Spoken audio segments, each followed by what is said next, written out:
Maire de Saint-Jour, chers collègues, mesdames, messieurs les agents de Max, mesdames, messieurs les élus du territoire et à l'extérieur du territoire bien sûr, je fais appel aussi à mesdames, messieurs les corps constitués, mesdames, messieurs.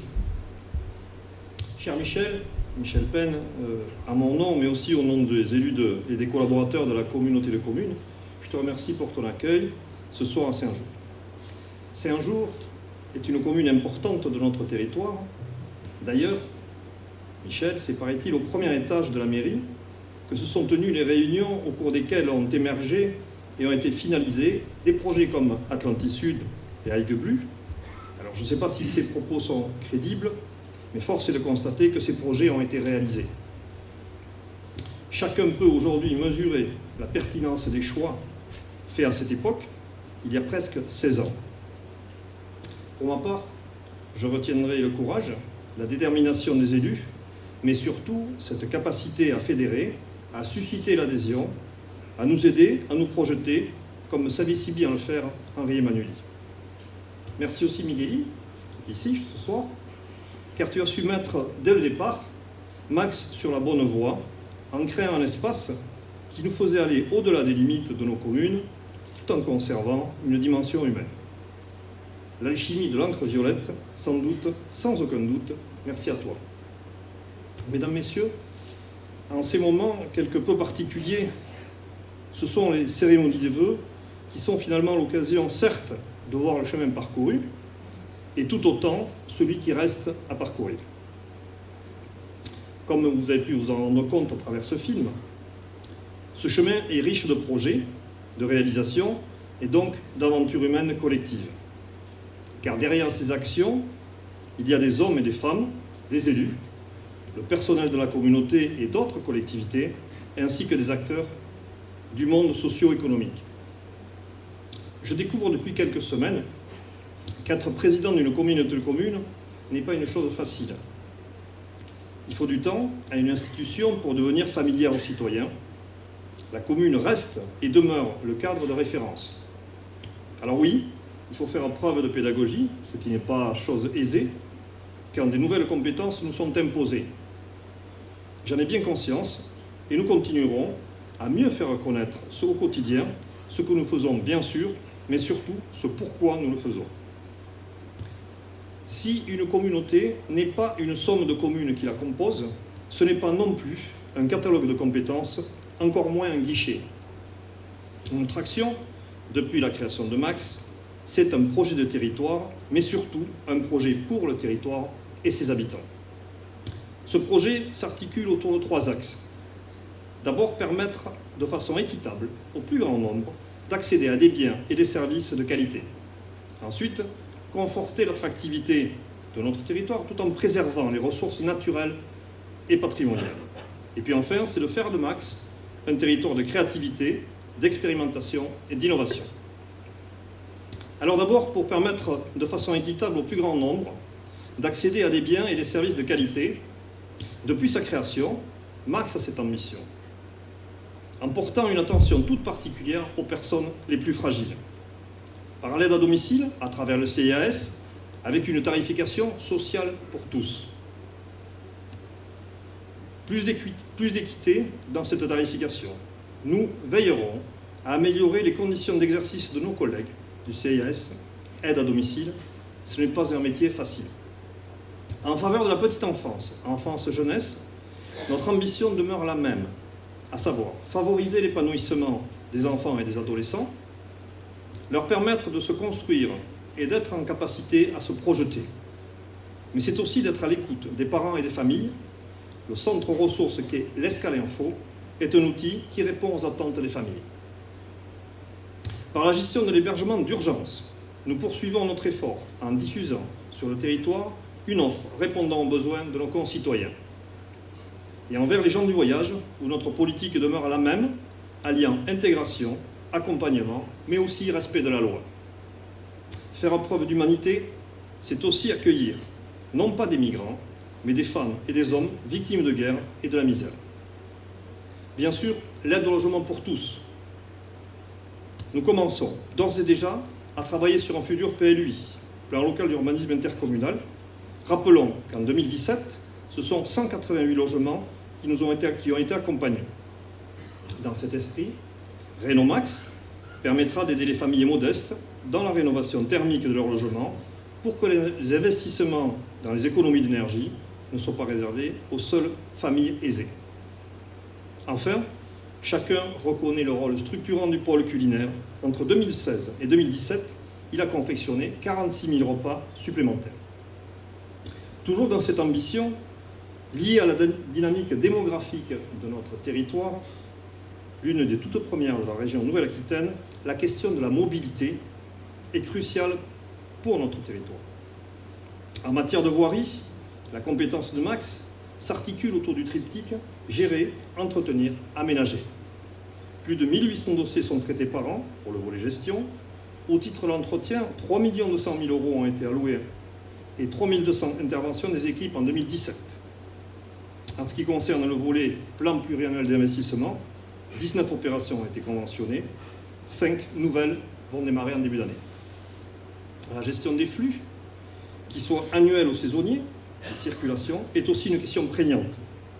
Les travaux en cours sur l'A63 sont à la fois une contrainte forte, mais aussi une opportunité pour le territoire. Nous réfléchissons, en lien avec le département et nos voisins du Sénat, à prévoir la réalisation d'infrastructures futures. Mais la mobilité, c'est aussi une politique active des transports. Au travers de Yego, qui a connu des adaptations cette année, vous le savez, services pour lesquels s'applique une tarification sociale. Ces adaptations résultent aussi du fait du succès rencontré par ce service, notamment auprès des jeunes. Pour mémoire, en 2017, ce sont 96 000 voyages Yego en période hivernale et 113 000 en période estivale. Max apporte son soutien à la plateforme Solutions Mobilité, qui est une association soutenue par 4 maintenant communautés de communes, et qui propose une mise à disposition de véhicules et un apprentissage global à la mobilité. Ce nouveau service recueille un franc succès et permet de lever des freins importants pour le retour à la stabilisation dans un emploi. Mais notre feuille de route a pour objectif, je l'ai dit, de conforter l'attractivité du territoire tout en préservant les ressources naturelles et patrimoniales. Cette volonté se traduit dans notre schéma de cohérence territoriale, mais aussi dans le plan local d'urbanisme intercommunal, qui sont les documents de référence. Nous veillerons à préserver cet équilibre. Des ateliers thématiques seront consacrés à la préparation du plan local en ce début d'année. Conforter l'attractivité, c'est porter une attention toute particulière au développement économique et à l'emploi. En 2017, l'ensemble des zones d'activité, vous l'avez vu dans le diaporama, a été transféré à la communauté. Des projets de création de nouvelles zones ou d'extension de zones existantes sont inscrits. L'aménagement de la zone de paix de mer et d'Atlantique Sud seront aussi primordiaux dans cette stratégie. Accueillir des entreprises, permettre le développement d'unités déjà existantes est un réel enjeu économique, mais aussi social en termes d'emploi, et même si nous pouvons connaître des déceptions, comme par exemple Auchan Atlantique Sud, qui ne remettent pas en cause nos stratégies, ni notre détermination, mais bien au contraire, elles nous conduisent, nous obligent à redoubler nos efforts pour rechercher d'autres projets. Au-delà des ACOM, nous travaillerons en 2018 à l'offre commerciale et aux aménagements urbains pour conforter l'attractivité de nos centres-bourgs. En complémentarité à cette politique d'aménagement du territoire, nous souhaitons mettre en place une réelle animation économique, en fédérant les acteurs, en leur apportant des services et en favorisant les dynamiques collectives, comme nous l'avons initié avec la gestion prévisionnelle des emplois et des compétences et la mise en réseau des entreprises du bâtiment dans le cadre du programme T-Post que vous connaissez. L'ouverture de Escaleco à Souston en 2018 confortera cette mise en synergie des différentes structures œuvrant dans les champs de l'accompagnement économique, de l'insertion, de l'emploi et de la formation. 2017 a vu aussi un événement important dans la création de l'Office de tourisme intercommunal et de la marque qui en a découlé, Land Atlantique Sud, ainsi que le développement des premières actions à destination des communes et des prestataires. 2018 intègre 2 éléments structurants importants, le port de Cabreton et le lac d'Ossegon. Le tourisme est un secteur de plus en plus concurrentiel et en pleine mutation. Nous devons veiller à ce que notre offre corresponde aux attentes numériques, notamment, et tourisme durable. L'attente des clientèles en proposant de réels services aux prestataires, en favorisant la coordination des acteurs, des deux principales composantes de notre destination, l'intérieur et le littoral. Mais le développement économique, c'est aussi porter une attention particulière à des secteurs importants de notre territoire, à savoir l'agriculture et la pêche. L'agriculture est un levier de développement économique, c'est aussi un élément structurant dans nos paysages et de notre patrimoine. Et ainsi, dans la zone des Barthes de l'Adour, pérenniser une agriculture de qualité contribue au développement économique, mais aussi au maintien de la biodiversité et des paysages. Cela contribuera également à la lutte contre les crues et les inondations et par ailleurs permettra aux agriculteurs de mieux répondre aux nouvelles demandes comme le circuit court. Au-delà de cette politique d'aménagement du territoire et d'animation économique, l'année 2018 sera marquée par l'adoption d'un règlement d'intervention directement à destination des entreprises, élaboré en concertation avec la région et le département. La préservation des ressources naturelles et leur valorisation passe aussi par un engagement fort dans la transition énergétique. Nos actions en ce domaine s'inscrivent dans le cadre de la démarche TEPOS, Territoire Énergie Positive, et TEPCV, Territoire à Énergie Positive pour la croissance verte. Sur les 17 actions prévues, 7 actions sont mises en œuvre et 9 sont initiées, les plus récentes étant l'installation de 23 bornes de recharge pour les véhicules électriques et la thermographie des bâtiments. La récente décision du gouvernement de mettre fin au financement prévu dans ce cadre nous conduit à nous interroger sur l'avenir de nos programmes. Nous poursuivrons aussi nos actions en faveur d'une mobilité douce. La véloroute du chemin de halage sur les bords de l'Adour, sur l'itinéraire européen scandibérique, est finalisée, vous l'avez vu, offrant ainsi 27 km supplémentaires.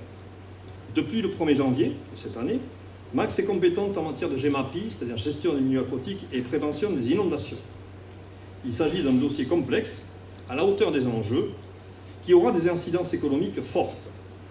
Nous travaillons en étroite collaboration avec les structures qui interviennent directement déjà dans ce domaine, les 3 syndicats de rivière, le syndicat mixte de gestion des milieux naturels, Géolande, le CIPA et l'institution ADU.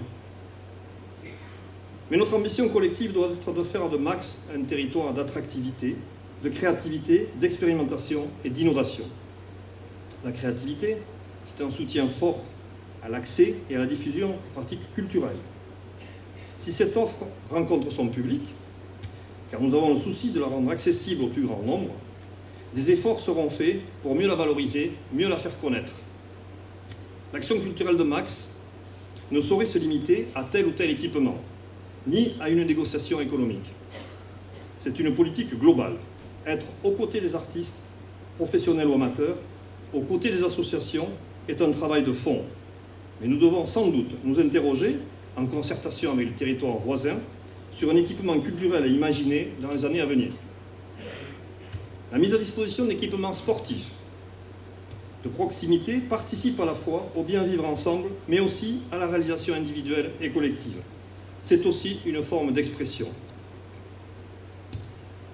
Nous avons aussi fait le choix ensemble d'une façon tout à fait innovante, en dotant le territoire de centres ressources qui permettent d'accompagner les pratiques sportives ou culturelles, mais aussi d'irriguer ensemble le territoire. 2 de ces équipements ont été réalisés, Pôle Sud, à Saint-Vincent-de-Tyrosse, centre de formation musicale, et le centre d'art chorégraphique à Souston. La livraison du pôle d'activité physique de pleine nature et 3 autres équipements viendront compléter ce dispositif. Il s'agit du pôle rugby à Saint-Vincent-de-Tyrosse, du pôle glisse et de pratique urbaine à Cabreton et du pôle art plastique et numérique et culture numérique à La Benne. L'innovation, c'est aussi continuer le développement du numérique à travers les ateliers multiservices informatiques, la pratique du numérique à l'école, la mise en place des infrastructures et des services innovants, notamment au moyen de la SPL Digital Max. L'innovation, c'est aussi la création de la société d'économie mixte Max Énergie, avec la société Cadran, pour permettre la production d'énergie renouvelable localement par le biais de l'installation d'ombrières photovoltaïques de centrales solaires au sol ou en toiture. Cette innovation technologique s'accompagne aussi d'une innovation sociale, puisque les citoyens pourront être actionnaires de cette société d'économie mixte. L'expérimentation se traduit par un soutien à l'économie sociale et solidaire, d'ores et déjà. Le territoire peut s'appuyer en ce domaine sur des structures dynamiques, dont certaines à Saint-Jean-de-Maurienne, mais l'émergence de nouveaux projets se dessine. L'objectif, je vous le rappelle, étant la création de 200 emplois à l'horizon 2020. L'innovation et l'expérimentation se fera aussi à travers la mise en place du Conseil de développement que nous avons souhaité mutualiser au sein du pays Adour-Landes-Océan, mais aussi avec la création du budget participatif, qui, je vous le rappelle, sera le premier budget participatif pour une communauté de communes en France. Ces outils nous permettront de mieux associer les citoyens à notre démarche et de conforter ainsi la démocratie locale. Enfin, Max souhaite renforcer la solidarité intercommunale en même temps que l'identité communautaire.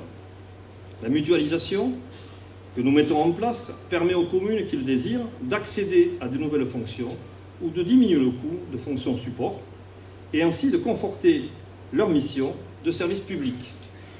Le service rendu en matière d'urbanisme illustre bien cet état d'esprit.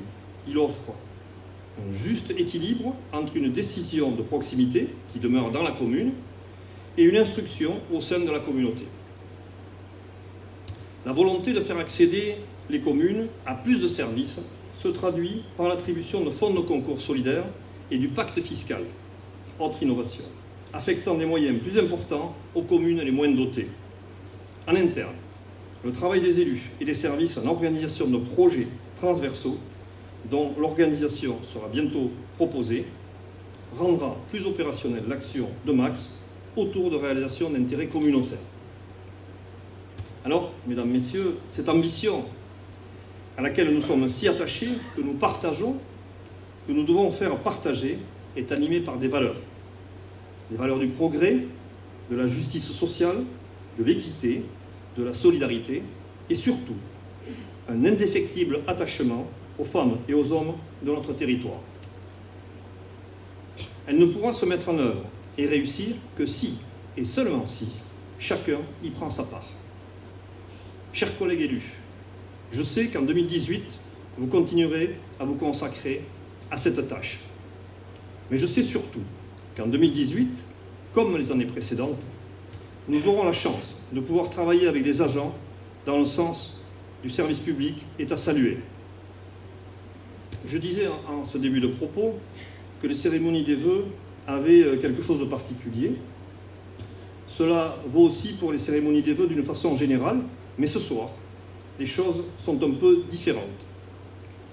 Cher Éric, les élus de la communauté de communes connaissent tes qualités, ton attachement aux collectivités locales, car comme tu aimes si bien le dire lorsque l'action des collectivités est critiquée, le local n'est pas le problème, le local c'est là où l'on résout les problèmes. Je suis très heureux de voir qu'au travers de ton élection, le sénateur, la majorité des élus landais a partagé cet avis en t'accordant leur confiance, ainsi qu'à Monique Lubin. Je tenais à te remercier du travail que tu as accompli, mais surtout à te dire que nous apprécions de te savoir toujours à nos côtés, car des dossiers importants sont à défendre. Chers amis, mesdames, messieurs, je vous souhaite très sincèrement une belle et heureuse année 2018, qu'elle soit celle de la réussite des projets que nous portons, mais aussi celle de vos projets personnels. Merci.